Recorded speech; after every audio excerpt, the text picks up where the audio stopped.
Welcome back, everybody. You are still tuned into The Lowdown. Now, I'm excited from my next guest coming out here because I actually watched this guy start comedy and just watched his meteor rise to the top. Y'all give it up for comedian Akeem Woods. Yes.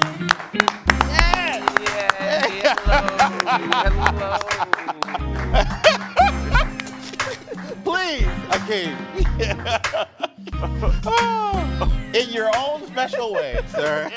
Nice to see you again. Nice to see you again, sir. Yes. No, first off, thank you for being here, man. I appreciate you being on the show. Thank you for having me. No, it's a pleasure, man. I've known you for quite some time. Okay? 13 years. 13 Probably. years, man. And look how well you've done for yourself, man. First off, you started doing comedy in Orlando. Yeah, all right, 2010. And you decided to leave because you were smarter than the rest of us. Yeah.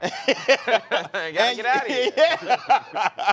And you went to LA. I did. Now, tell me about that experience when you first get to LA. As a comic, what do you do? Well, I booked so here's what I did. I booked a tour. I left on Halloween. Okay. My last show was at the other bar on Halloween. Okay. And then I drove from I drove from Florida to LA. And I got to LA right before Thanksgiving. And I made a bunch of money. And I used that immediately. Wait a minute. Cramped. Wait, you wait a second. But make sure I follow the story. You said you left after Halloween? Yeah. And you made it to LA by Thanksgiving? Yeah. What? I was touring. Okay. I was All touring. right. I was like, bro, what kind of car? Yeah, but also it was like the Bad Geography tour because I drove to Atlanta, Tennessee, Chicago. Yeah. And then Minnesota for whatever reason, because I make most money in Minnesota at the time. Gotcha. So I was in Minnesota, and then from Minnesota to Denver. Okay. I had a bunch of shows in Denver, and then from Denver to Vegas, then Vegas to LA. You finally made it there. Yeah, man. so it was the scenic route. It was called the GPS tour. Yeah, I lost my bumper in Denver. Wait a minute. Yeah, it's still there probably. I never drove through the snow. So you just left it? I mean, Some yeah, little kid it's has a somewhere. new sled. Yeah. And then I got to LA. Okay. Yeah, right. So you finally made it to LA, man. Yeah. Now tell me about the experience as being a comedian in LA when you first came there. LA was so, because I think once you leave Orlando, you basically, or any main city, you have to start over. You do. So I started over in LA. Luckily, I didn't start over in New York, but I started over in LA. It was 6 of us in a 2-bedroom apartment. No, 3-bedroom apartment. 8 of us. Hey, what? In 3 bedrooms? So there was 4 of us in the living room on air mattresses. Okay. And then 2 people in one room, and then some baller had his own room. Okay, gotcha. But That's the guy driving a car with a bumper. Yeah, he's the guy living his dream. But there was 6 of us on air mattresses, and that because that's the only way we can afford to live there. Gotcha. Because I didn't have a job. I was like delivering groceries to like rich people in Santa Monica. I remember that. Yeah. Because we were talking during that Yeah, time. I was remember that. delivering groceries to rich people, and they started tipping really well too, so that was fun. But They were tipping well? Yeah, they're rich. They're Santa Monica people. And they just give you money, even though they're rich, though. Because a lot of rich people they were don't tip. multimillionaires, so they would order like $500 worth of like sushi and liquor, and they would tip you like $50, $100 because to them it's like $1. Wow.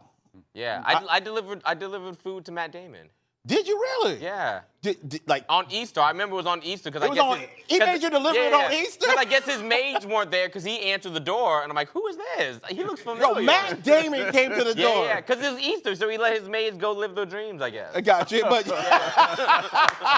But on Easter, and he tipped really well. He had a dog named Cookie. really, you found all that out just by going to the store. Yeah. Gotcha. So what does he say when he opens the door? Hey, No, I'm like, you look familiar. He's like, I get that. And I'm like, you're Matt Damon. but then I gave him his food. He tipped me well. I pet his dog. And I'm like, see you later. Gotcha. So what I just figured out was you could just drive up to Matt Damon's house. Yeah. Okay. On all right. Easter. On Easter.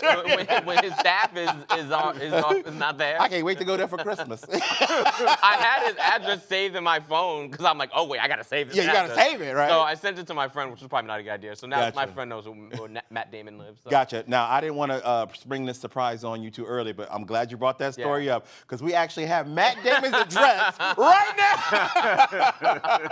No, I can't go back to jail. Yeah. So you're in LA, you're doing your thing, you're actually, surviving, and you got roommates, man. Who are your roommates? A few of them. I think we know some of them. Justin Lawson was Justin one of my Lawson, roommates. my very first guest on the Lowdown. We're going to clap for him. Justin Lawson was one of my roommates. Uh-huh.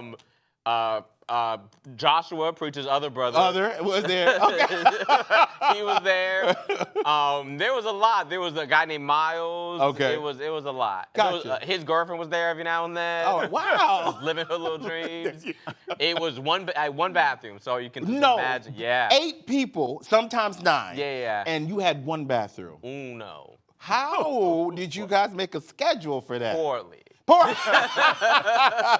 Well, it worked out because I was on the road a lot, so I'd be in LA for a month. Yeah. And then I'd be on the road for a month, which I couldn't wait. And then I'd be back in. Like, I was the only person on the road, because you know how when you're on the road, you're like, I can't wait to get back home to my bed. I'm like, ooh, no. I can't wait to leave my bed and get to these hotels. Akeem's like, I will go back to Florida. Yeah. So it worked out that when I was on the road for a month, and then sometimes Justin would be on the road and the other people. So Gotcha. it worked out that it wasn't as hectic as it sounds, but it also wasn't Gotcha. ideal. So sometimes you got the lounge chair, sometimes you got the couch. Yeah. I remember Gotcha. one of my saddest moments in my life was, it was like... It gets sadder? Yeah.